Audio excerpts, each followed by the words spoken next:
Crypto founders wonder, why is my agency asking me to tweet on X every day? What's the point with engagement? Shouldn't we be going viral? They are burning money without knowing what they are buying. They don't know what is marketing. They don't know what is communication. This masterclass will help you to save money, not by spending less, but by spending smart. It's time for the great reveal. I'm Agathe. I run a marketing agency focused exclusively on crypto. Over the past few years, my team and I worked for the most ambitious protocols and events, from Proof of Talk to Paris Blockchain Week, from Mangrove to Usual. GTM strategies, tweets copywriting, management of community crises, memes. We have handled everything. I think you need help to get smarter on communication. This is my way of sharing all that I've learned honestly and clearly. Part 1, marketing and communication. What is communication? Marketing and communication are not the same. In fact, marketing is like the father, and there is a brotherhood where there is your products, your offers, the distribution model of your products and offers, and the communication. All the brotherhood should be aligned. If your distribution has some problems, for example, your product is not accessible because of issues with the UX or because there are some technical blockers, you will lose your clients because of bottlenecks or it is interest. If your offers are not attracting clients because it's too expensive or your yield is too low, you will also have problems to get more customers, and com will not save you, absolutely not. So it's really important that all the family is working together. You need all to be aligned and to go on the same direction. Part 2, the goals of communication. Actually, communication is always serving the same key purposes. They are like the core objectives in communication in general. The first one is education. Creating educative content is one of the first mandatory objectives of your communication. Educate your users, your partners, your investors about what you are doing, because sometimes even your best users can't understand everything about your protocol. Second one, reassuring, because users in crypto assess risk and you have to build trust with a clear and transparent communication. Even just showing up sometimes and answering some questions is a good way to do that. Then convincing. You are always selling something and you have to attract them very fast, even more in DeFi, for example. Fourth, inspiring. I think it's the most difficult to do, but the best startups in crypto are not just explaining what they do.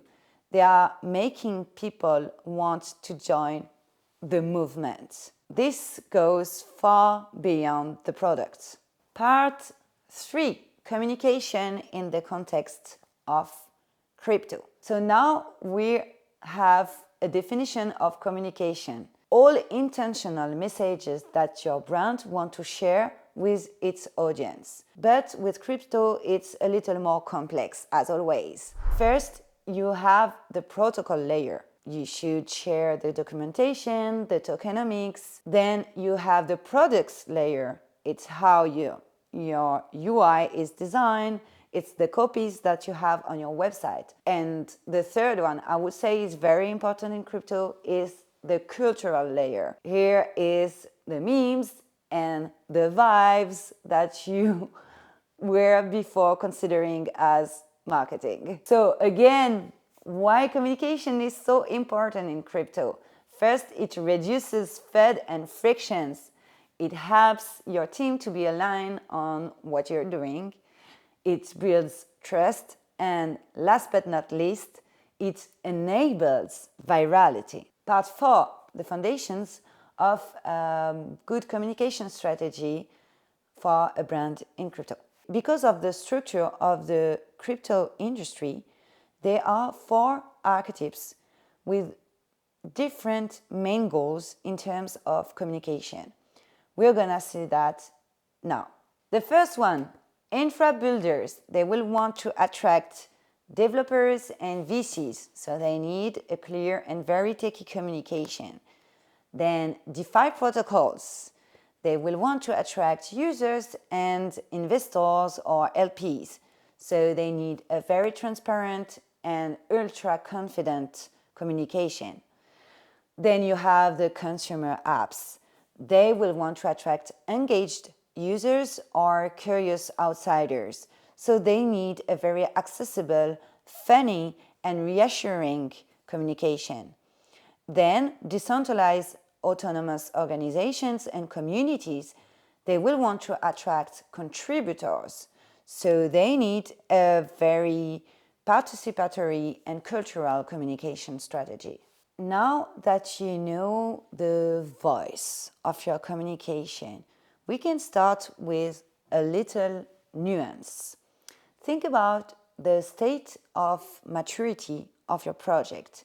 If you are pre-launch, what you need is tease and educate. If you are at the launch, you need to excite people. And if you are post-launch, you need to reassure them and also to evolve. So now you have an idea of what is your voice, what are the goals of your communication, and you need to put it in action to really deliver the messages. So you need what we call narratives. In fact, narratives are related to all the marketing mix. It's not only about communications, but the communication team or yourself should focus on the wording, the exact wording on how you will deliver the message. So at this step, you can clearly hire a marketing agency or a copywriter freelancer and make the job done by them, delegate. If you want to do it yourself, you can, for example, organize a brainstorming session with their team. But in that case, I highly recommend that your team is understanding everything that I said so far in this video, because it's not about taste, even maybe you think so. It's really about strategy. But this is the very creative part of communication. Now that you know what exactly you're gonna say, your narratives, you need to choose your cadence. How many times per week, per month are you repeating this same message? It's very important because it's a lot depending on your own resources. For example, maybe you will have to hire a community manager to do it, or maybe you will have to plan to give more time as a founder to your communication, 2 hours per week, for example, to tweet on X. So it's very, very important, and it should be realistic, because the next step is consistency. You have to check again if all your narratives and what you are planning to do, the cadence, is consistent with your whole marketing mix, if it's doable, in fact, and if you're comfortable with him. If you hate X as a founder, or you find someone else in the team to do it, or you don't do it, because you will have to do it a lot. So you have to be comfortable with your communication strategy. When you check the consistency of all your communication strategy, if the answers are yes, you are ready. You have now a communication concept of strategy, but it's not yet a strategy. To be a strategy, you need to plan it. So this is why we are going now to the next part, channels and actions. Part 5. Top 10. Now that your communication concept is ready with your voice, narrative, and that everything is aligned with your marketing mix, you have to put this in action. You have to make it operational. This is where communication is starting to be a strategy. For this, you need to fix 2 essential elements. First one, channels. Which format? Where are you speaking, in fact? Which platforms are you using? And it's based on where are your users and what kind of formats they like. You have to identify the most impactful manner to do it with the least effort. Then actions, this is how you show up. So for example, it's founder tweets, PR announcement, a video for the launch of your product. Actually, your actions are turning your messaging, your narratives, into experiences. This is what will give rhythm, visibility, and emotions to all your communication strategy. So find the right combination of channel and action, and then plan them, and you have your communication strategy. Let's start now with a top 10 of channel and actions couples. This is like my top 10. It's a personal one, and I'm really happy to share it with you. So, first, website and landing page. This is obviously mandatory. This is the basic knowledge that your user have about your company and what you're doing. I think there is no example of a crypto company not having a website.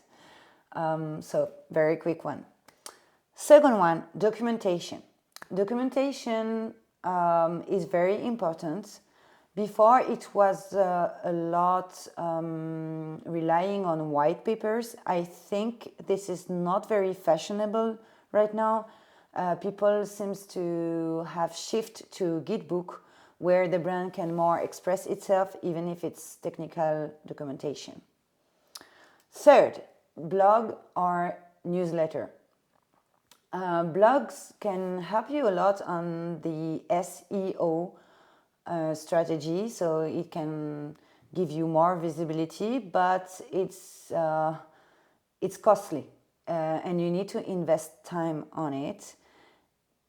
And it seems like the best crypto startups are more using external blogs. For example, Morpho is using a Mirror blog where they put all their news, and it's very, very good. Newsletters, I would say that it's less interesting now. We are seeing a drop in the interest on newsletter, like people are not reading them anymore. 4, meme strategy, shit posting, and social farming. So now we are in something that is very specific to crypto. The meme culture is very important in crypto, and obviously if you have someone in your team that is shitposting, it will help you to have more visibility, but it's not always working. We have seen last year 2 very good examples of this kind of strategies. The first one is, I think, one of the best. It was Seraphim from Ethena. He was shitposting all day long on X as the head of growth of Ethena, and it was really efficient. Everyone was talking about Ethena like every day, so it was very good. We have seen also a big campaign. It was Pac-Moon, because Blast, the layer 2, was very successful during the first and second quarter of 2024, and Pac-Moon was the most famous meme on Blast, and they created social farming. It was a platform, and users were engaging with the content and get rewarded for this. But then, right after the Blast launch, the token launch, there were no interest anymore in sharing about Pac-Moon, and plus Pac-Moon have migrated to Solana, so it was totally finished. And to be honest, I saw a lot of crypto companies trying to copycat the strategy of Pac-Moon, and the moment they were ready to launch it, it was too late. It was not anymore fashion. So make sure that it's something that you are ready to invest in very quickly, because there are very, very quick fads in crypto and in marketing even more. Another strategy, the fifth, it's intern and mascot accounts. It's kind of a derivative of the one we just said, because it also consists in memes a lot. But it's different because it's giving the voice of your brand, or to your intern, but in a different way, or to your brand as a personality. Let me give you two examples. You have obviously the very famous Monad intern on X, shitposting. He can talk about the products and the offers very, like, with more freedom of speech than a brand, without hurting the brand. Another example is Phantom on LinkedIn, which is very, very efficient because the brand has a real personality, the little Phantom, and it's very rare to see a company's page on LinkedIn succeeding this kind of strategy, and they made it, and it's a very old strategy. In fact, it's like Web 2 is doing this too, and applied to Web 3, it worked very well. 6, we are arriving to this topic. This is the most famous, KOLs and influencers. Like, I think all clients are just coming to me to ask me, do you have KOLs or influencers? And this is, you see, this is only my 6th. So, because it's very risky and it can be very costly. I really recommend you to hire KOLs or influencers or agencies to do that only when your narratives are very clear, your product ready, and even more the distribution model. So you don't have any technical problem that can happen if the KOLs are bringing you new users, because it can be a catastrophe. Then you have the 7th. I placed them together. It's Discord and Telegram. Before, I think in 2021, Discord was very, very trendy. Everyone was there. There were NFT collections relying on Discords only. But this is not the same now in 2025. Clearly, Discord is now more consumer support platform, but it's still very important. And Telegram, I would say the same. It's the place where you talk with your users, because on X it's not practical for this, and the other platforms are not enough. They don't have the structure of channels that is very helpful when you are giving more consumer support, when you discuss with them directly, if you want to organize AMAs, if you want to have a close relationships with your users. So it's still very useful to have or a Discord or a Telegram. If you don't have the time, you just choose one and you do it perfectly. Podcasts and videos. So I put it in 8th place because it's not so easy to do. And I really think spending a lot of money in that in early stage is a waste of time and money. It depends. If you want to choose a full built-in public, community-centric communication strategy, it can totally work, but it's difficult. So it's the best way to share emotions about your products and your offers with your audience. To be honest, that's the best. You can also take part to others' podcasts and videos, and for this you can have some help from PR, by the way, or marketing agency that can help you to get speaking slots in podcasts or other media. And we are going to the ninth, that is PR, public relations and press relations. This is very important because I think not a lot of founders understand that it's different to get paid media and earned media. So you can book a PR agency, you will pay them monthly, and they found you people, very important people with who you can talk, podcasts, media. They will share your story their way, and they know how to do it, so you can trust them.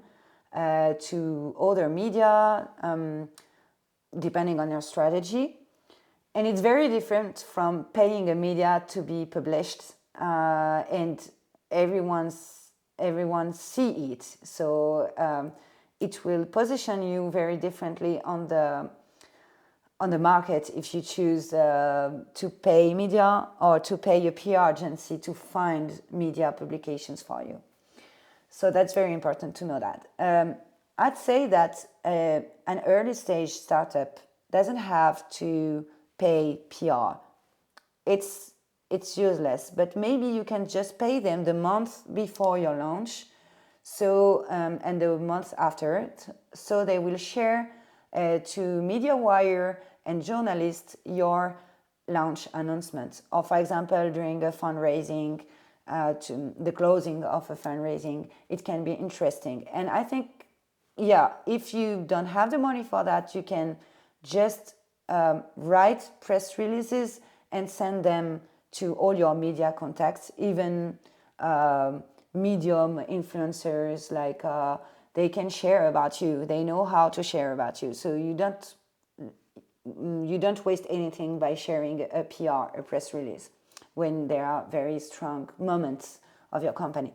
And then the last one, but it's not the less important. It's my favorite one, in fact. It's events. And I think people are always thinking events in a physical way, but this is not always the case. For example, you can totally have a podcast and create it as a digital event, like a rendezvous with your audience. So if you see it as events, it can be events, like AMAs also. And what I observed this past year is the base strategy, the layer 2, with the on-chain summer, because it's really a good strategy. It's 3 months all summer where they incentive every kind of users of base, so artists, investors, developers, to share about what they are doing on base. So it's concentrated. They don't have to maintain the user generated content all along the year. They can clearly just tell them it will be during on-chain summer, so people can prepare their content. And during this on-chain summer, they push all different contributors to support each other. So a dev will share the content of a content creator that will create educational content about base, and then an artist will take it and make it a piece of art and everything. So we are collaboratively all building base brands for 3 months. So this is very efficient. And yeah, I really like this strategy, and it's an event strategy. It's just a digital event. So yeah, that's it. I finished my top 10. I hope it gave you some different ideas. And you see each time there is an action, like a thing to do, a format, and a platform where to share it, and a way of doing it. It was not in details, but if you want, I can do a video for each of them. So like the video, and you tell me, and I will do it. At the beginning of this masterclass, I promise you that you will save money. Well, spend smarter. I think now you know that communication is never an afterthought and never a starting point. You've seen that you have to align communication with your marketing mix, that you have to define your voice, the narratives, consistency, and the cadence, and then that you have to choose channels and actions that are working with this whole plan. So no more random tweets, no more wasted agency budgets, and no more copy-paste of other strategies. Now you know how the best startups in crypto are efficient in their communication, and you can do it too. Share it with a founder you know. And if you're building something great in crypto, I'd love to know how you tell the story. If you got any value from it, make sure to like, comment, share, and subscribe. And see you for the next video.